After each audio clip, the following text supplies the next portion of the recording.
মহিলা মা বোনদেরকে বলছি, যখন ঘর ঝাড়ু দিবেন তখন রসুল করিম সাল্লাল্লাহু আলাইহি ওয়াসাল্লামের সুন্নাহ অনুযায়ী ঘর ঝাড়ু দিবেন। রসুল করিম সাল্লাল্লাহু আলাইহি ওয়াসাল্লাম জানিয়েছেন কিভাবে ঘর ঝাড়ু দিতে হয়। আর রসুলের কথা অনুযায়ী যদি ঘর ঝাড়ু দেন, আপনার সংসারে এত পরিমাণে বারাকা আসবে, প্রচুর পরিমাণে বারাকা আসবে, যা আপনি কল্পনাও করতে পারবেন না।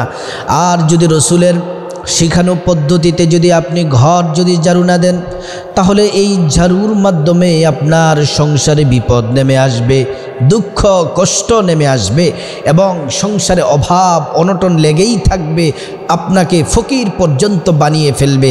এই ঝাড়ু যদি রসুল করিম সাল্লাল্লাহু আলাইহি ওয়াসাল্লামের সুন্নাহ অনুযায়ী যদি আপনি ঘর যদি ঝাড়ু না দেন, রসুল্লাহ সাল্লাল্লাহু আলাইহি ওয়াসাল্লামের প্রতিটি সুন্নাহর মধ্যে রয়েছে আমাদের জন্য কল্যাণকর। আমাদের ব্যক্তিগত জীবন, সাংসারিক জীবন, পারিবারিক জীবন, আন্তর্জাতিক জীবন, প্রত্যেকটি ক্ষেত্রে রসুল করিম সাল্লাল্লাহু আলাইহি ওয়াসাল্লামের সুন্নাহ রয়েছে। যদি আমরা এগুলাকে পালন করতে পারি, দুনিয়াতেও আমরা সফল, আখিরাতেও আমরা সফল হয়ে যাব। এজন্য আল্লাহর রাসূল বললেন, তোমাদের জন্য দুইটি জিনিস রেখে গেলাম, ওই দুইটি জিনিসকে মজবুত সহকারে আঁকড়িয়ে ধরে রাখো, এমনভাবে মজবুত করে ধরো দুইটি জিনিস যেন না ছুটে যায়। যদি দুইটি জিনিস যদি তোমরা মজবুত আঁকড়ে যদি না ধরো, তাহলে তোমরা ফিতনায় পড়ে যাবে, বিপদে পড়ে যাবে। আল্লাহর রাসূল বললেন, তারাকতু ফীকুম আমরাইন লান তাদিল্লু মা তামাসসাকতুম বিহিমা কিতাবাল্লাহি ওয়া সুন্নাতা রাসূলি। আল্লাহর প্যারা হাবিব সাল্লাল্লাহু আলাইহি ওয়াসাল্লাম বলেন, ও দুনিয়ার মানুষ, তোমাদের জন্য দুইটি জিনিস রেখে গেলাম, একটি হলো কোরআন আর একটি হলো সুন্নাহ। সুবহানাল্লাহ। এই দুইটি জিনিসকে মজবুত সহকারে আঁকড়ে ধরার জন্য রসুল করিম সাল্লাল্লাহু আলাইহি ওয়াসাল্লাম বলেছেন। আল্লাহর হাবিবের মেয়ের জামাই হযরত আলী রাদিয়াল্লাহু তাআলা আনহুর কাছে একজন মহিলা নারী আসলেন। আয়েশা বললেন, ইয়া আলী, হে আলী, আমার স্বামী ইনকাম করে, আমার 3 জন সন্তান আছে, 3 জন সন্তান ইনকাম করে। আমার ঘরে মোটামুটি ভালো ইনকাম হয়, কারণ আমার স্বামী ইনকাম করে, আমার 3 জন ছেলে ইনকাম করে। কিন্তু এত ইনকামের পরেও আমার সংসারের মধ্যে কোনো বরকত নাই, ঋণ করতে হয়, অভাব অনটন লেগে থাকে। আলী, কারণ কি? কারণ এত টাকা পয়সা ইনকাম করার পরেও আমার সংসারে কোনো বরকত নাই। হযরত আলী রাদিয়াল্লাহু আনহু বললেন, ও মহিলা শোনো, তুমি ঘর কখন ঝাড়ু দাও? মহিলা বলে, যখন ময়লা হয় তখনই তো ঘর ঝাড়ু দেই। হযরত আলী বললেন, কোন সময় ঝাড়ু দাও? সময়গুলা বলো। মহিলা বলেন, সকালে দেই, দুপুরে দেই, রাতে দেই, যখন ময়লা হয় তখনই ঝাড়ু দেয়। হযরত আলী বললেন, এজন্যই তোমার সংসারে বরকত হয় না, কারণ তোমার সংসারে বদদুয়া দেওয়া হয়। বদদুয়া দেয়, তোমার সংসারে বরকত হবে কোথা থেকে? মহিলা আশ্চর্য হয়ে গেলেন, হতভম্ব হয়ে গেলেন, ঘরের মধ্যে আবার কে বদদুয়া দেয়? হযরত আলী বলেন, তুমি যখন রাতের বেলা ঘর যখন ঝাড়ু দাও, এক ধরনের পোকা আছে, কীট আছে, ওই কীটগুলা তোমার নামে বদদুয়া দেয়, তোমাদের সংসারে বদদুয়া দেয়, এজন্য তোমাদের সংসারে আয় রুজিতে কোনো বরকত হয় না। এবার হযরতে আলী রাদিয়াল্লাহু আনহুর কথা শুনে মহিলা বললেন, ও আলী, আপনি আমাকে বিস্তারিত বলুন, কি কারণে এমন হচ্ছে, আমি শুনতে চাই। হযরত আলী রাদিয়াল্লাহু আনহু বললেন, আল্লাহর কোরআনের সেই আয়াতটি স্মরণ করিয়ে দিলেন, তুসাব্বিহু লাহুস সামাওয়াতুস সাবউ ওয়াল আরদু ওয়া মান ফীহিন্না ওয়া ইম মিন শাইইন ইল্লা ইউসাব্বিহু বিহামদিহি ওয়ালাকিন লা তাফকাহুনা তাসবিহাহুম। সুবহানাল্লাহ।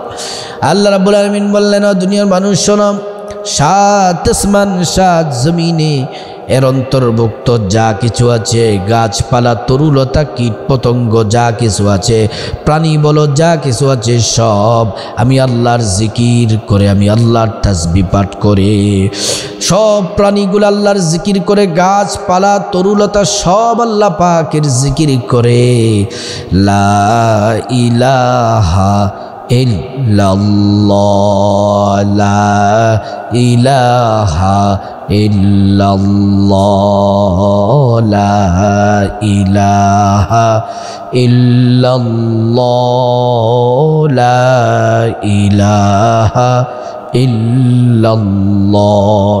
এমন করে করে আল্লাহ পাকের জিকির করে, আল্লাহ পাকের তাসবিহ পড়ে, গুণকীর্তন করে আমরা তা বুঝতে পারি না। সুবহানাল্লাহ। হযরত আলী রাদিয়াল্লাহু আনহু মহিলাকে ডেকে ডেকে বললেন, মহিলা, তুমি রাতের বেলা যখন ঘর ঝাড়ু দাও, এমন কিছু পোকা আছে, কিছু কীট আছে যেগুলা দিনের বেলা বের হয় না, মানুষের চলাচলের কারণে মানুষের ডিস্টার্ব হবে এজন্যে, কিন্তু রাতের বেলা পোকাগুলা বের হয়ে ওরা রাস্তায় চলে আর আল্লাহ পাকের জিকির করে। তুমি যে রাত্রেবেলা যে ঘর ঝাড়ু দাও, ওই পোকাগুলা তার ঝাড়ুর সাথে দূরে তুমি সরাইয়া দাও, এবং তাদের বাড়ির, তাদের যে গর্ত আছে, ওই রোড ম্যাপ তাদের নষ্ট হয়ে যায়, রাস্তা ভুলে যায় আর তারা কষ্ট পায়। এজন্য তারা আল্লাহ তাআলার কাছে বদদুয়া দেয়, এজন্য তোমার সংসারে আয় রুজিতে বরকত হয় না। এবার মহিলা জিজ্ঞেস করলেন, তাহলে আমার কি করণীয়, কি কাজ করলে এই পোকাগুলো আল্লাহ পাকের জিকিরে কোনো ডিস্টার্ব হবে না এবং আমাদের সংসারের মধ্যে আয় রুজিতে বরকত হবে? হযরত আলী বললেন, সূর্য ডোবার আগেই তুমি তোমার ঘরকে পরিষ্কার পরিচ্ছন্ন করে নিবে, ময়লা আবর্জনা সব ফেলে দিবে, রাতের বেলা যেন ঘর যেন পরিষ্কার করতে না হয়। এজন্য হযরত আলী নির্দেশনা দিলেন, রাতের বেলা ঘর ঝাড়ু দিবে না, রাতের বেলা তুমি ঘর ঝাড়ু দিও না, দিনের বেলায় সব কাজ শেষ করে ফেলো। এমন করে মহিলা চলে গেলেন। কিছুদিন পরে মহিলা বললেন, আলী, ইয়া আলী, আপনার কথা শুনছি এবং রাতের বেলা ঝাড়ু দেওয়া বন্ধ করেছি, দিনের বেলায় ঘরটাকে ভালো করে পরিষ্কার পরিচ্ছন্ন করে নিয়েছে, আমার এখন রিজিকের মধ্যে আল্লাহ তাআলা প্রচুর পরিমাণে বরকত দিয়েছে। এজন্য প্রিয় দিনদার ইমানদার মুসলমান ভাই বোনেরা, আল্লাহর হাবিব সাল্লাল্লাহু আলাইহি ওয়াসাল্লাম বললেন, এই দুনিয়া এবং দুনিয়ার মধ্যে যা কিছু আছে সব থেকে দামি হলো শ্রেষ্ঠ নেককার নারী। নেককার নারীরা হচ্ছে সবচেয়ে দামি। আল্লাহ রাসূল বলেন, আদ-দুনিয়া কুল্লুহা মাতা ওয়া খায়রুল মাতা'id দুনিয়া ইমরাতুস সালিহা। দুনিয়া এবং দুনিয়ার মধ্যে যা কিছু আছে, ওই নেককার স্ত্রী, নেককার নারী হচ্ছে পৃথিবীর মধ্যে সবচেয়ে দামি সম্পদ। সুবহানাল্লাহ। নেককার নারীরা তারা এই সমস্ত বিষয়গুলো নামাজ পড়ে, ইসলামকে মানে, বিসমিল্লাহ বলে ঝাড়ু দেয়, বিসমিল্লাহ বলে রান্না বান্না করে, বিসমিল্লাহ বলে কাজকর্ম করে, কোরআন তেলাওয়াত করে, সংসারে আয় রুজিতে বরকত হয়। একজন সাহাবী এসে বললেন, ইয়া রাসূলুল্লাহ, দরিদ্রতা আমাকে গ্রাস করে ফেলেছে, দরিদ্রতা আমাকে গ্রাস করে ফেলেছে।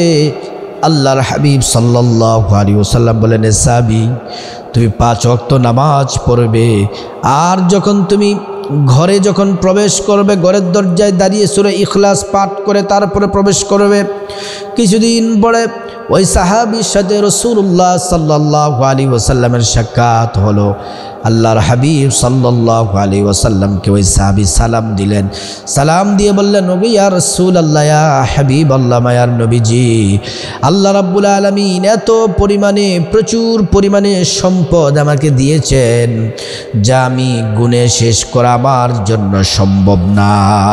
এজন্য প্রতিটি কাজের শুরুতে বিসমিল্লাহ পড়তে হবে, ঘরে ঢুকার সময় সূরা ইখলাস পাঠ করবেন।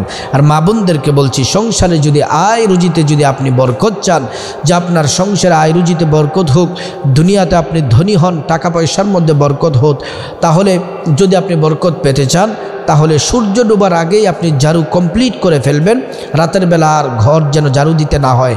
এজন্য আল্লাহ তাআলা সকল মা বোনদেরকে বুঝে, ইসলামকে সঠিকভাবে বুঝে আমল করার আল্লাহ তাআলা তৌফিক দান করুন।